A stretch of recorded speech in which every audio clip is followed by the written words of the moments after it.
نحمده ونستعينه ونستغفره ونؤمن به ونتوكل عليه أما بعد قال الله تبارك وتعالى في القرآن المجيد والفرقان الحميد أعوذ بالله من الشيطان الرجيم بسم الله الرحمن الرحيم لقد خلقنا الإنسان في أحسن تقويم صدق الله العظيم وهو أصدق القائلين۔ اسٹیج پہ تشریف فرما ملت ڈیولپمنٹ فاؤنڈیشن کے معزز موقر اراکین و ذمہ داران اور سامنے تشریف فرما معزز مہمانان کرام و پردہ نشی خواتین، مائیں اور بہنیں، سب سے پہلے میں اس بستی کے محترم امام صاحب اور ان کے ساتھ اس پروگرام کو منعقد کرنے میں قربانی دینے والے معزز بزرگ اور نوجوان بھائیوں کو ملت ڈیولپمنٹ فاؤنڈیشن کے پلیٹ فارم سے اور تمام اراکین کی طرف سے مبارکبادی پیش کرتے ہیں کہ آپ نے تھوڑی قربانی دے کر اس پروگرام کو منعقد کیا۔ یقیناً اللہ آپ کی قربانی کو قبول فرمائے گا اور ہم میں سے یقیناً بہت سارے لوگ ایسے ضرور ہوں گے جن کو اس کے مشن پہ چلنے کی اللہ توفیق عطا فرمائے گا۔ اللہ رب العزت نے یہ آسمان و زمین، چاند، سورج، ستارے، غرضی کی اس پورے کائنات اور کائنات کے نظام کو بنایا، اور اس کائنات کے اندر رب ذوالجلال والاکرام نے بے شمار مخلوقات پیدا کیے ہیں، لیکن ہمارے اور آپ کے لیے یہ خوشی اور شادمانی اور باعث سعادت ہے کہ دوسری تمام مخلوقات پہ اللہ نے فوقیت بخشی ہے۔ اللہ نے قرآن کریم میں متعدد جگہوں پہ انسانوں کی فوقیت، انسانوں کی افضلیت کو بیان فرمایا ہے۔ اللہ قرآن میں کہتا ہے والتین والزیتون وطور سینین وہذا البلد الامین لقد خلقنا الانسان فی احسن تقویم، کہ قسم ہے انجیر کی، قسم ہے زیتون کی، قسم ہے طور سینا کی، اور قسم ہے اس سرزمین یعنی مکہ المکرمہ کی، لقد خلقنا الانسان فی احسن تقویم، کہ ہم نے انسان کو سب سے خوبصورت سانچے میں ڈالا ہے، سب سے خوبصورت بنایا ہے۔ اللہ تعالیٰ نے جیسے ہم انسانوں کو سب سے بہتر مخلوق بنائی ہے، سب سے خوبصورت سانچے میں ڈھالا ہے، ایسے ہی اللہ نے ہماری آخرت کی زندگی کو خوبصورت بنانے کے لیے، بہتر بنانے کے لیے، آخرت کی زندگی کو کامیاب و کامران کرنے کے لیے اللہ رب العزت نے ہمیں اور آپ کو اپنا دین اور اپنا مذہب عطا فرمایا ہے، جسے قرآن میں اللہ کہتا ہے ان الدین عند اللہ الاسلام، کہ اسلام یہ اللہ کا دین ہے۔ تو اللہ نے جیسے ظاہر میں خوبصورت بنایا، دنیا میں خوبصورت بنایا، ایسے ہی آخرت میں خوبصورت بنانے کے لیے ہمیں اللہ نے اپنا دین، اپنی شریعت عطا فرمائی ہے۔ اب ہم اور آپ اللہ کی اس نعمت، اللہ کی دی ہوئی اس عظمت کی قدر کر کے اگر ہم اللہ کے دین کے اصول اور ضوابط، اس کے قوانین، اس کے فرامین، نبی اکرم صلی اللہ علیہ وسلم کے ارشادات کے مطابق اگر زندگی گزارتے ہیں تو جیسے دنیا میں ہم خوبصورت ہیں، اس سے کہیں زیادہ آخرت میں ہم خوبصورت اور پرسکون ہوں گے۔ لیکن اگر ہم اور آپ دین اسلام کے اصول کو، دین اسلام کے طریقے کو، دین اسلام کے رسم و رواج کو چھوڑ کر کے کسی غیر کے رسم کو اختیار کرتے ہیں،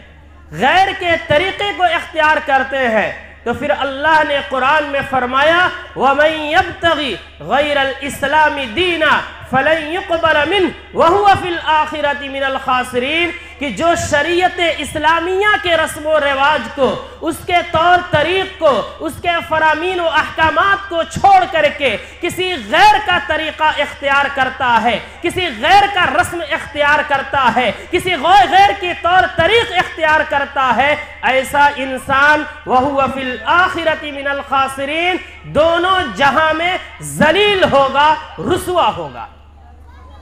میں آپ کے سامنے اس کم وقت میں ان تمام طریقوں کو، ان تمام رسم و رواج کو بیان کرنا نہیں چاہتا جو ہمارا نہیں تھا، جو اسلام کا طریقہ نہیں تھا، جو اسلامی تہذیب و تمدن نہیں تھی، غیروں کی تھی، لیکن ہم نے اسے اپنے معاشرے میں پنپنے دیا، پھلنے دیا۔ میں صرف ایک طریقہ کو بتانا چاہتا ہوں جو انتہائی مہلک ہے، جو انتہائی مضر ہے، اور وہ ہے ہمارے معاشرے کا جہیز۔ ہمارے معاشرے کا جہیز جو اسلامی کلچر نہیں ہے، جو نبی آخر الزماں جناب محمد الرسول اللہ کا طریقہ نہیں ہے، جو دین اسلام کا رکن نہیں ہے، جس کی کوئی حیثیت نہیں تھی، لیکن آج ہم نے معاشرے میں جہیز کے چلن کو اتنا فروغ دے دیا، اتنا فروغ دیا کہ اس کے مقابلے میں نبی کی سنتوں کا جنازہ نکل گیا۔ اور ہماری تنظیم ملت ڈیولپمنٹ فاؤنڈیشن کے جو اہم مقاصد ہیں، جیسا کہ آپ کے سامنے کسی قدر بیان کیا گیا، ان میں سب سے اہم مقصد ہے کہ جہیز کو معاشرے سے ختم کیا جائے، اس ناسور کو مار دیا جائے، اس زہر کا خاتمہ کیا جائے جس کی بھیٹ ہماری بچیاں چڑھ رہی ہے، جس کی بھیٹ مسلم مائیں چڑھ رہی ہے، بلکہ مسلم ہی نہیں، کسی بھی دھرم کی بیٹی ہو، کسی بھی دھرم کی بہن ہو، ہر دھرم، ہر مذہب، ہر مسلک اس جہیز کی لعنت سے پریشان ہے۔ ہندو بھی پریشان ہے، مسلم بھی پریشان ہے، سکھ بھی پریشان ہے، عیسائی بھی پریشان ہے، ہر مذہب کی بہنیں اس کی بھیٹ چڑھ رہی ہیں، زندہ زمین میں دفن ہو رہی ہے، ان کی عزتوں کو اچھالا جا رہا ہے اور انہیں برسر عام نیلام کیا جا رہا ہے۔ میرے دوستو، اس جہیز کی وجہ سے ہمارے معاشرے کا جو حال ہے، میں آپ کو بتانا چاہتا ہوں، کیا آپ نے غور نہیں کیا؟ کیا آپ نے دیکھا نہیں؟ کیا آپ نے کانوں سے سنا نہیں؟ کیا آپ نے پڑھا نہیں کہ اس جہیز کی وجہ سے کتنے گھر کی بیٹیاں زندہ جلا دی گئی؟ اس جہیز کی وجہ سے کتنے خوبصورت بیٹیاں بڑھاپے کے عمر کو پہنچ گئی؟ اس جہیز کی وجہ سے کتنے ہنستے کھیلتے گھر اجاڑ دیے گئے، اس جہیز کی وجہ سے کتنی بہنوں کے جسموں پہ پٹرول چھڑک کر کے آگ لگا کر کے خاکستر کر دیا گیا۔ کہ آپ نے نہیں دیکھا کہ اس جہیز کی وجہ سے ایک خوبصورت بیٹی، خوبصورت بیٹی اپنے ہاتھوں میں مہندیاں لگا کر کے، دلہن کا جوڑا پہن کر کے، خوبصورت گاڑیوں میں سوار ہو کے سسرال جاتی ہے، لیکن اس سسرال والوں کے مزاج کے موافق، خواہش کے موافق، شہوت کے موافق جہیز نہیں ملا رہتا ہے، جس کی وجہ سے وہ بیٹی جو دلہن بن کے گئی تھی، ایک دن اس کے گھر سے جنازہ اٹھتا ہے۔ یہ سارے بربادی اور ساری ہلاکتوں کا ذمہ دار کون ہے؟ ہمارے معاشرے کے وہ افراد ہیں جو جہیز کے لین دین کا معاملہ کرتے ہیں۔ جہیز اس طرح لیا جا رہا ہے جیسے یہ گناہ تھا ہی نہیں، جہیز ایسے عام ہو رہا ہے جیسے یہ نبی کی سنت ہو، نبی کا طریقہ ہو۔ معاشرے کا شریف انسان جس کا 5 وقتوں میں سے کوئی نماز نہیں چھوٹتی، جس کے چلے نہیں چھوٹتے، معاشرے کا حافظ قرآن، عالم دین جو ممبروں پہ چڑھ کے تقریر کرتا ہے، معاشرے کا وہ انسان جو کروڑوں کا مالک ہے، لیکن ببانگے دہل علی اعلان وہ جہیز کا ڈیمانڈ کرتا ہے۔ وہ ایسے کرتا ہے جیسے کہ اس کے باپ کی میراث ہو جو بیٹی والے کے گھر میں موجود ہے، جس کا وہ آج مطالبہ کر رہا ہے۔ میرے دوستو، ہم نبی کو مانتے ہیں، اسلام کو مانتے ہیں، اس کو ایک طرف رکھے، بحیثیت انسان، انسانیت کے ناطے ہر دھرم کے لوگ اور سر جوڑ کر بیٹھ جائیں اور سوچنا شروع کر دے تو انہیں پتہ چل جائے گا کہ جہیز کے مضرات اور نقصانات کتنے خطرناک ہیں۔ آپ کو معلوم ہونا چاہیے کہ اس کی وجہ سے غریب کی بیٹیاں اپنی گھروں میں سسکیاں لے رہی ہیں، ان کی آہیں نکل رہی ہے۔ شریف اپنے پیسوں کی نمائش کرتے ہیں، جہیز کا لین دین کرتے ہیں، جہیز کے سامان کو منگاتے ہیں اور اپنے گھروں کے دروازوں کے سامنے لگا کر کے سجا دیتے ہیں۔ ایک غریب کی بیٹی بھی آتی ہے جس کا باپ صبح اٹھتا ہے، اپنے سر پہ رومال رکھتا ہے اور چوک اور چوراہے پہ کھڑے ہو جاتا ہے تاکہ اسے روزگار مل جائے۔ کبھی ملتا ہے، کبھی نہیں ملتا، کھانے کا محال ہوتا ہے۔ اس کی بیٹی بھی اس جہیز کے اسباب کو دیکھتی ہے کہ فلاں اپنے بیٹی کو اتنا جہیز دے رہا ہے، فلاں اپنی بیٹی کو 4 ویلر دے رہا ہے، ہمارے باپ کے پاس تو اتنا بھی نہیں ہے کہ بہترین 2 جوڑے دے سکے۔ اب وہ اس آہ کو لے کر اپنے گھروں میں بیٹھتی ہے، بلختی ہے، روتی ہے، اس کے دل سے یہ بات نکلتی ہے کہ کاش میں پیدا نہیں ہوئی ہوتی، ہمیں یہ آسائش نہیں مل سکتی۔ میرے دوستو، پھر وہ مجبور ہو کر کے یا تو اپنے گھر سے اپنے قدم کو اٹھا دیتی ہے، اپنی عزت کا جنازہ نکال دیتی ہے، یا پھر وقت پہ جب شادی نہیں ہوتی، جہیز کے ڈیمانڈ اس کے باپ پورے نہیں کرتے، تو پھر وہ خودکشی کر بیٹھتی ہے، جیسا کہ ہم آپ دیکھتے ہیں۔ یہاں اسٹیج پہ ہمارے تنظیم کے ایک اہم رکن موجود ہیں جن کے گھر کا واقعہ ہے، یعنی ان کے رشتہ داری کا واقعہ ہے کہ ان کے گھر رشتہ دار میں ایک لڑکی کی شادی لگی، بات طے ہو گئی، لڑکے والوں نے گاڑی کا مطالبہ کیا، لڑکی کے گھر پہ اتنے پیسے نہیں تھے کہ گاڑی دے سکے یا ان کے ڈیمانڈ پوری کر سکے۔ لڑکی بار بار اپنے سسرال والوں کی ڈیمانڈ کو سنتی رہی۔ جب یہ دیکھتی تھی کہ اس کا باپ مجبور پہ مجبور ہوتا جا رہا ہے، قرض پہ قرض لیتے جا رہا ہے، راتوں میں نیندیں اڑ گئی ہے، چہروں پہ ہوائیاں اڑ رہی ہے، تو پھر اس نے سوچا کہ اس ساری پریشانیوں کی وجہ اور اس کی اہم سبب جو ہے میری وجود ہے۔ پھر اس نے یا تو پھانسی لگا لی یا زہر کھائی اور انتقال کر گئی۔ لیکن اس کے باوجود یہ معاشرے کے جہیز کے بھکاری، حرام کے پیسے کھانے اور لٹیرے، ان کی آہیں اور ان کا دل ٹھنڈا نہیں ہوا۔ ایک طرف اس لڑکی کی میت جا رہی تھی، نماز جنازہ ادا کرنے کے لیے لوگ جا رہے تھے، لیکن اس وقت بھی اس لڑکے والے کا فون آ رہا ہے کہ گاڑی کا نظم ہوا یا نہیں۔ یار انسان ہے یا جانور ہے؟ اس انسان کے حلیے میں آج انسان نہیں جانور بن چکا ہے۔ اللہ نے طاقت دی ہے، قوت دی ہے، خود کما سکتا ہے، محنت کر سکتا ہے، اپنے پیسوں کو اکٹھا کر سکتا ہے، لیکن حرام کے لقمے کی ایسی عادت پڑتی جا رہی ہے کہ شادی کا دوسرا نام آج بزنس دے دیا گیا ہے۔ اگر ہم اور آپ اگر عقل سے سوچیں گے،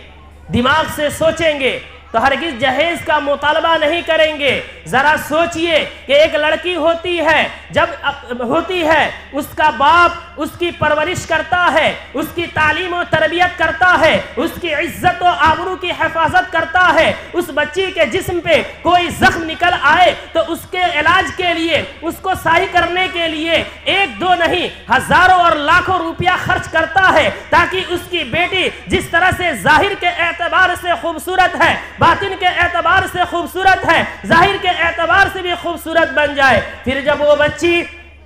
جوانی کے دہلیز پہ قدم رکھتی ہے، جب وہ اس لائق ہوتی ہے کہ اس کے ہاتھوں میں مہندیاں لگائی جائے، جب وہ اس لائق ہوتی ہے کہ شادی کے خوبصورت جوڑے اسے پہنائے جائیں، تو اس کا باپ معاشرے کا طواف کرتا ہے، در بدر گھومتا ہے، لوگوں سے کہتا ہے اور ایک اجنبی لڑکے کو تلاش کر کے لاتا ہے۔ پھر ایک وقت آتا ہے کہ اس کا نکاح کر دیا جاتا ہے۔ ذرا سوچئے، اپنے سینے پہ ہاتھ رکھ کر کے سوچئے کہ ایک لڑکی کے ساتھ کتنے سارے مفاد جڑے ہوتے ہیں، لیکن پھر بھی یہ ظالم معاشرہ اس لڑکی کا ہاتھ مانگتا ہے تو اس سے پہلے جہیز کا مطالبہ کرتا ہے۔ اس کا باپ اس اجنبی لڑکے کے ساتھ نکاح کر دیتا ہے۔ اجنبی لڑکے کے ساتھ وہ لڑکی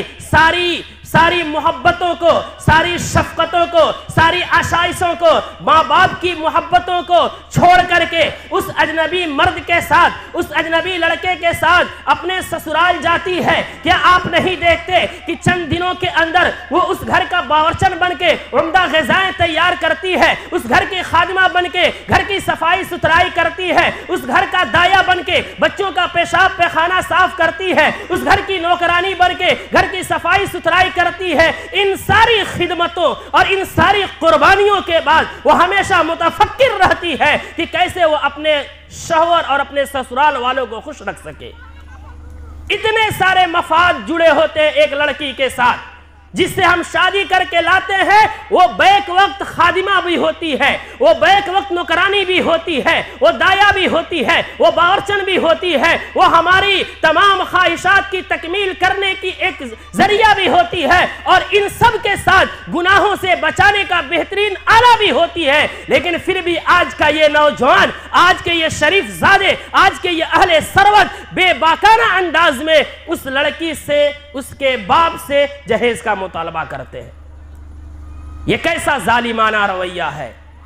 یہ کیسا بہیمانہ رویہ ہے۔ کیا ہمیں مرنا نہیں ہے؟ کیا کل قیامت کے میدان میں حضور کا سامنا نہیں کرنا پڑے گا؟ آپ ذرا سوچئے، ہم کون لوگ ہیں؟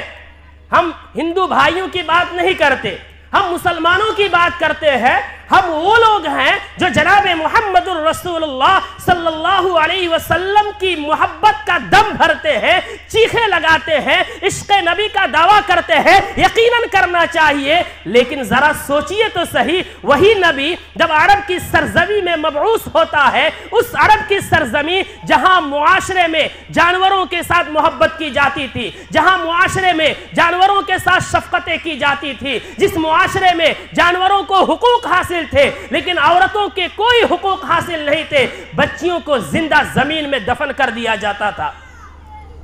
عورتوں کا ماہانہ آتا تھا تو ان کو گھروں سے باہر پھینک دیا جاتا تھا، ایک روم میں بند کر دیا جاتا تھا۔ نہ بیوی کے حقوق تھے، نہ بیٹی کے حقوق تھے، نہ ماؤں کے حقوق تھے۔ غرض یہ کہ اس معاشرے میں انسانوں کے اندر جانوروں کی عظمت تھی، لیکن عورتوں کی اس سے بدتر رویہ ان کے ساتھ کیا جاتا تھا۔ لیکن جب وہ نبی آئے تو اس معاشرے کو سمجھایا کہ بیٹی کا پیدا ہونا رحمت ہے، اس کی پرورش کرنا دخول جنت کا باعث ہے، بیوی کے ساتھ حسن سلوک کرنا اعلیٰ اخلاق ہے، اور ماں کے خدمت کرنا اس کے پیروں کے نیچے جنت کا حاصل کرنا ہے۔ جس نبی نے عورتوں کو ایک معیار دیا، عورتوں کو ایک مقام دیا، آج اسی نبی کے ماننے والی یہ امتی جہیز کے نام پہ اسی کی روحانی بیٹیوں کو ذبح کر رہا ہے۔ اسی اما عائشہ کی بیٹیوں کو زندہ زمین میں دفن ہونے، زہر کھانے، اپنے جسموں پہ پٹرول چھڑک جانے، دوسروں کے ساتھ اپنی عزت کا سودا کر لینے پہ یہ معاشرہ اور اسی نبی کی امتی مجبور کر رہی ہے۔ کل قیامت کے میدان میں ہمارا پیغمبر اگر ہمارا گریبان پکڑ لے اور ہم سے پوچھے کہ تم ہمیں مانتے تھے، ہماری شریعت کو مانتے تھے، ہم نے تو عورتوں کے یہ حقوق دیے تھے، لیکن تم نے اپنے معاشرے میں جہیز کے رسم و رواج کو فروغ دے کر کے تم نے ہماری روحانی اولاد کو پھر سے مرنے پہ مجبور کیا، پھر سے اپنی عزت کا سودا کرنے پہ مجبور کیا۔ کوئی جواب بن پائے گا؟ یقیناً کوئی جواب نہیں ہوگا۔ اس لیے میرے دوستو، معزز بزرگوں، ہماری تنظیم کا سب سے اہم مقصد ہے کہ ہم اپنے معاشرے سے جہیز کو ختم کریں، نکاح کو آسان بنائیں۔ میں کہنا چاہتا ہوں اور بے باکانہ انداز میں کہنا چاہتا ہوں، یاد رکھیں ہمارے معاشرے میں ایک تو وہ بھکاری ہوتا ہے جو پھٹے پرانے لباس میں، انتہائی بوسیدہ کپڑوں میں، پراگندہ بالوں میں ہمارے سامنے آتا ہے اور کاسے گدائی ہاتھ میں لے کر کے ہمارے سامنے پھیلا دیتا ہے اور کہتا ہے کہ اللہ کے نام پہ 1 روپیہ دے دے۔ لیکن یہ بھکاری اچھا ہے، یہ بھکاری بہتر ہے، یہ بھکاری اچھا ہے، لیکن اس سے بدترین ایک بھکاری ہے جو انتہائی خوبصورت لباس زیبتن کرتا ہے، جو انتہائی خوبصورت گاڑیوں میں سوار ہوتا ہے، جو اپنے آپ کو معاشرے کا معزز انسان سمجھتا ہے اور گاڑی میں سوار ہو کے لڑکی کے دروازے پہ جاتا ہے، اس کی بیٹی کو دیکھتا ہے، دعوتیں توڑتا ہے، حرام کے لقمے اپنے حلق کے اندر ٹھوستا ہے اور پھر کہتا ہے سنو تمہاری بیٹی سے شادی کریں گے اگر ہمیں جہیز میں 4 ویلر مل جائے، 2 ویلر مل جائے۔ میں کہنا چاہتا ہوں کہ وہ بھکاری جو خوشی سے ہم سے پیسے مانگتا ہے وہ اس انٹرنیشنل بھکاری سے کہیں اچھا ہے۔ کسی کا دل تو نہیں دکھاتا، کسی کی 30 سال کی کمائی ہوئی پونجی کو تو سیکنڈوں میں ایٹ تو نہیں لیتا۔ ذرا سوچئے جہیز لینے سے پہلے کتنی محنت سے انسان 1 روپیہ کماتا ہے، خون پسینہ ایک کر دیتا ہے، لوگوں کی ڈانٹیں سنتا ہے، پھٹکار سنتا ہے، در کی ٹھوکریں کھاتا ہے، خوبصورت دلہن کو چھوڑ کر کے، اپنے ملک کو چھوڑ کر کے، وطن کو چھوڑ کر کے دوسرے ملکوں میں کئی سال رہتا ہے اور کافی محنت کے بعد چند لاکھ روپیے اکٹھا کرتا ہے، زمین خریدتا ہے، گاڑیاں خریدتا ہے، لیکن جب وہ باپ بڑھاپے کی عمر کو پہنچ جاتا ہے اور اپنی بیٹی کی شادی کرنے جاتا ہے، جن پیسوں کو کمایا تھا کہ بڑھاپے کا سہارا بنتے، جن پیسوں کو کمایا تھا کہ بچوں کی تعلیم دیتا، جن پیسوں کو کمایا تھا کہ جب اس کی بیماری لاحق ہو تو اس سے علاج معالجہ کر سکے، وہ سارے پیسے صرف ایک بیٹی کی شادی میں معاشرے کا ظالم، حرام کا کھانے والا لقمہ اپنے اندر ٹھوسنے والا انسان سیکنڈوں میں ایٹھ کے لگے چلا آتا ہے اور پھر سر ابھار کے کہتا ہے کہ میں نے جہیز میں 4 ویلر لیا ہے، ہم نے اپاچی لی ہے، بلٹ لی ہے۔ ارے شرم سے چلو بھر پانی میں ڈب مرنا چاہیے۔ اگر اتنا ہی فخر کرنے کا شوق ہے تو خون پسینے ایک کر کے، محنت کر کے، اپنی قوت بازو کا استعمال کر کے، اللہ کی دی ہوئی جوانی کی قوت کا استعمال کر کے کماؤ اور خریدو، پھر چڑھے، پھر گھومے اس میں۔ میرے دوستو اور بزرگوں، یاد رکھیں ہم مانے یا نہ مانے، لیکن ان سارے گناہوں کا جو ہم ارتکاب کر رہے ہیں ایک نہ ایک دن ہمیں جواب دینا پڑے گا۔ ہم نماز میں لاپرواہی کر لیں، روزے میں لاپرواہی کر لے، رب معاف کر دے گا، لیکن کسی کے دل سے آہیں نکل جائے۔ یقیناً میں نے ایسے باپ کو دیکھا ہے کہ وہ باپ جب اپنی بیٹی کی شادی کر لیتا ہے، اس کی بیٹی چلی جاتی ہے تو مہینوں بستر پہ پڑا رہتا ہے اس ٹینشن میں کہ جتنے پیسے کمائے تھے وہ تو خرچ ہو گئے، اب ہمارے دوسرے بچوں کی پرورش کیسے ہوگی، بچوں کی تعلیم کیسے ہوگی، دوسری بیٹیوں کی شادی کیسے ہوگی۔ یاد رکھے جتنے اس کے بچے اور بچیاں ہوتے ہیں ان کے دلوں سے آہیں نکلتی ہے، مظلومیت کی صدا نکلتی ہے۔ حدیث پاک کے اندر موجود ہے کہ جب مظلوم کے دل سے آہ نکلتی ہے، آسمان کے سارے پردے ہٹ جاتے ہیں، اللہ کے عرش سے ٹکراتا ہے اور ڈائریکٹ اللہ اس پہ گرفت کا معاملہ کرتا ہے۔ سوچئے اگر اللہ نے گرفت کر لیا تو کیا حال ہوگا۔ ہم نے دیکھا ہے کہ انسان جو ہے جہیز لیتا ہے، لے کر کے آیا، گاڑی لے کر کے آیا اور ایکسیڈنٹ ہو گیا، مر گیا۔ میرے گاؤں کا واقعہ ہے، میرے رشتہ دار کا واقعہ ہے، رشتے میں وہ ماموں لگتے ہیں، جہیز لے رہے تھے، میں نے منع کیا آپ مت لیجئے، انہوں نے مجبور کیا، لڑکی والے نے روڈ کے کنارے اپنی زمین کو بیچا، 4 ویلر جہیز میں دیا، وہ لے کر کے آیا اور 1 مہینہ ہی چلا پایا تھا کہ اس کا ایکسیڈنٹ ہوا اور دونوں پیر اس کا ٹوٹ گیا، آج بھی وہ لنگڑا للہ ہو کے چلتا ہے۔ پھر اس کے بعد پھر ہماری ملاقات ہوئی تو پھر میں نے ان کو کہا کہ ابھی یہ خسارہ کم ہے، اس سے بڑا خسارہ آپ کو جھیلنا پڑے گا، اس لیے کہ جس باپ نے زمین بیچ کے آپ کو جہیز دیا تھا اس باپ نے اس زمین کو کئی سالوں تک کما کر کے خریدا تھا، اس لیے اگر آپ اس وبال سے بچنا چاہتے ہیں خدا کے واسطے اس کا جہیز کا پیسہ آج ہی واپس کرے۔ اور الحمدللہ انہوں نے عمل کیا، واپس کیا اور اس کی برکات کو وہ اپنی آنکھوں سے دیکھے۔ اس لیے میرے دوستو پہلا تو یہ عزم کرے، اگر ہم نے لے لیا ہے تو کوشش کرے کسی بھی طریقے سے اس کا بدلہ دے دیا جائے اور اس کے ساتھ توبہ کرے اور عزم کرے کہ آئندہ جو شادی ویواہ کریں گے اپنی کرے، بیٹوں کی کرے، پوتوں کی کرے، نواسوں کی کرے، اپنے متعلقین میں سے کسی کی بھی کرے تو 1 روپیہ جہیز کا ڈیمانڈ نہیں کریں گے۔